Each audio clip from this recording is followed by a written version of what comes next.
wasiirka wasaaradda qorsheynta iyo xiriirka caalamiga ah ee Jubbaland Cabdiraxmaan Cabdi Axmed ayaa xafiiska wasaaradda ku qaabilay Isan Babika oo ah madaxa hay'adda WFP u qaabilsan xuduudaha koonfurta Soomaaliya.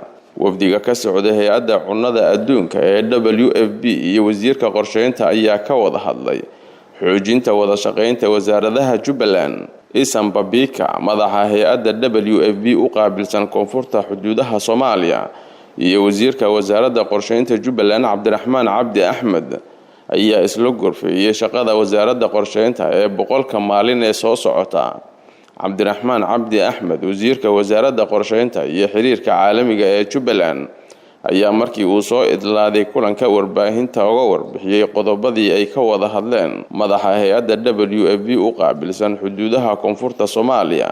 waxaan maanta xafiiska wasaaradda qorsheynta iyo xiriirka caalamiga dowladda Jubbaland aan ku qaabilnay wafdi ballaaran ee ka socday hay'adda qaramada midoobay ee WFP oo uu hogaaminayo madaxa koonfurta xuduudaha Soomaaliya ay la wadaagto wadamada dariska ah Mr. Isan Babika.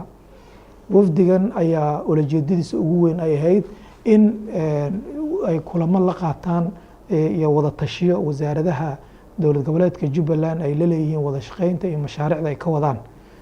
sida caadiga ahayd ee nidaamka dowladnimadu waxay ka bilaabeen wasaaradda qorsheynta iyo xiriirka caalamiga ah si ay uga qaataan talooyin iyo hogaamin iyo tusaalo iyo nidaamka aan u wada shaqeyn lahayn iyo sidaan u daadejin lahayn wada shaqeynta wasaaradaha kale. taasoon rajeynayno insha Allah inaan waqti aad u badan gelin doono si loo saxo wada shaqeynta wasaaradaha loona xaqiijiyo mashaariic walba oo ay hay'adaha caalamka wadaan inuu ku dhamaado si hufnaan iyo isla xisaabtan.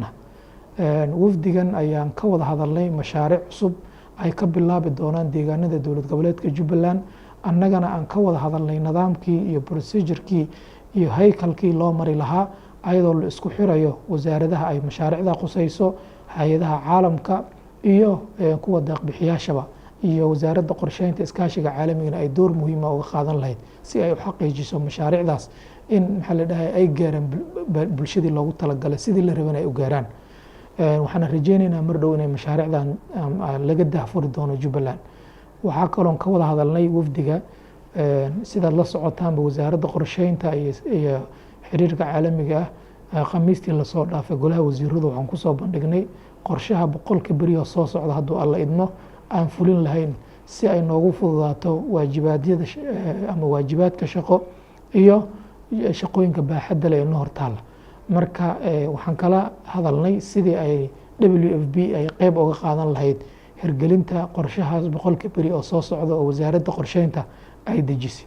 ugu dambeyntiina waxaan ka wada hadalnay xoojinta xiriirka hay'adda WFP iyo wasaaradda qorsheynta iyo guud ahaan Jubbaland sidii loogu abuuri lahaa jawi wanaagsan iyo jawi saaxiibtinimo ah. mashaariicda ay keen doonaan oo ka caawinayaan Jubbaland si hufnaan in lagu fuliyo wasaaradda qorsheyntan ay hoggaan ka qaadato. shirkana si wanaagsan noogu soo dhamaaday waxaan u daadejinay wasaaradihii kale ay rabeen ay la kulmaan. aad u mahadsantahay. Xasan Yuusuf Maxamed Shafadyare raadiyaha iyo telefishinka dowladda Jubbaland magaalada Kismaayo.